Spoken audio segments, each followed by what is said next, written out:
நீங்கள் ஒரு க்ரௌடடான பிளேஸில் தொலைஞ்சிட்டா நீங்கள் அழுவீங்களா இல்லை பிரெயின் யூஸ் பண்ணுவீங்களா? ஜோவல் மாதிரி. ஒரு நாள் சண்டே ஈவினிங் ஜோவல் அவங்க அப்பா அம்மா கூட பீச்சுக்கு போனான். சன்செட் டைமில் பீச் பார்க்குறதுக்கு ரொம்ப அழகாக இருந்துச்சு.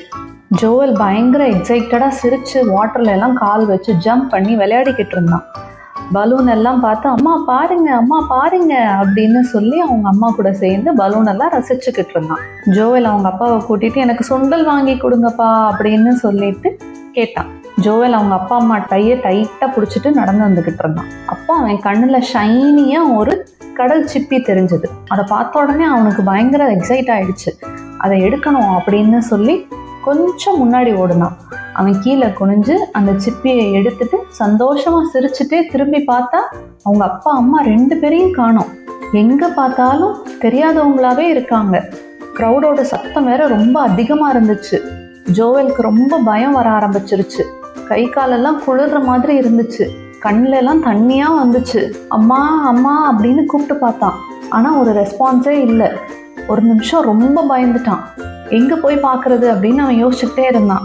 ஆனால் எந்த சைடு ஓடுறது அப்படின்னு அவனுக்கு தெரியலை. அப்போ தான் அவனுக்கு அவங்க அப்பா கொடுத்த இன்ஸ்ட்ரக்ஷன்ஸ் எல்லாம் ஞாபகம் வந்துச்சு. ஜோவல் 2 செகண்ட் கண்ணை மூடி அவங்க அப்பா சொன்னதெல்லாம் யோசித்து ஞாபகப்படுத்தி பார்த்தான். அவங்க அப்பா சொன்ன இன்ஸ்ட்ரக்ஷன், தொலைஞ்சு போயிட்டா எங்கேயும் ஓடாத, ஒரே இடத்துல நில்லு, நாங்களும் உன்னைய தேடிக்கிட்டு தான் இருப்போம் அப்படின்னு சொன்னாங்க. ஸோ ஜோவல் அலை பக்கத்துல இருந்து தாண்டி வந்து ட்ரையான ஒரு இடத்துல நின்றுக்கிட்டான். செகண்ட், ஒரு சேஃபான அடல்ட் கிட்ட போய் நீ தொலைஞ்சிட்டதை சொல்லு அப்படின்னு அவங்க அப்பா சொல்லியிருந்தாங்க. சேஃபான அடல்ட்னா யாரு? அந்த இடத்துல அவன் சுற்றி பார்க்கும்போது ஒரு போலீஸ் யூனிஃபார்ம் போட்டிருந்த ஒரு ஆன்ட்டி இருந்தாங்க. ஜோவல் அந்த போலீஸ் ஆன்ட்டி கிட்ட போய் ஆன்ட்டி நான் தொலைஞ்சு போயிட்டேன், எங்கள் அப்பா அம்மா காணோம் அப்படின்னு சொன்னான். அவங்களும் பொறுமையாக அவன் சொல்கிறது எல்லாத்தையும் கேட்டாங்க. அந்த போலீஸ் ஆன்ட்டி ஜோவல் கிட்ட கேட்டாங்க, உங்கள் அப்பா அம்மாவோட ஃபோன் நம்பர் ஏதாவது தெரியுமா அப்படின்னு கேட்டாங்க. ஜோவல் அவனுக்கு தெரிஞ்ச ஃபோன் நம்பரை சொன்னான். ஆனால் அதில் சின்ன மிஸ்டேக் விட்டுருப்பான் போல. போலீஸ் ஆன்ட்டி ஃபோன் பண்ணி பார்த்தோம் அவங்க அப்பா அம்மாவை ரீச் பண்ண முடியல. ஸோ போலீஸ் ஆன்ட்டி அவங்க கையில் இருந்த மைக்கை வச்சு ஒரு ஸ்பீக்கர் வச்சு ஜோவல் இங்கே தான் இருக்கான், ஜோவலோட அப்பா அம்மா எங்கே இருந்தாலும் வாங்க அப்படின்னு சொல்லி அவங்க அப்பா அம்மா பேரை சொல்லி அவங்க கூப்பிட்டாங்க. ஜோவலை காணாமல் பதட்டத்தில் தேடிக்கிட்டு இருந்த அவங்க அப்பா அம்மாவுக்கு ஸ்பீக்கரில் ஜோவலோட பேரை கேட்டதும் டக்குன்னு நின்று திரும்பி பார்த்தாங்க. ஸ்பீக்கர் வழியாக போலீஸ் ஆன்ட்டி சொன்ன மாதிரி வாட்ச் டவருக்கு பக்கத்தில் ஜோவலோட அப்பா அம்மா ஓடி வந்தாங்க.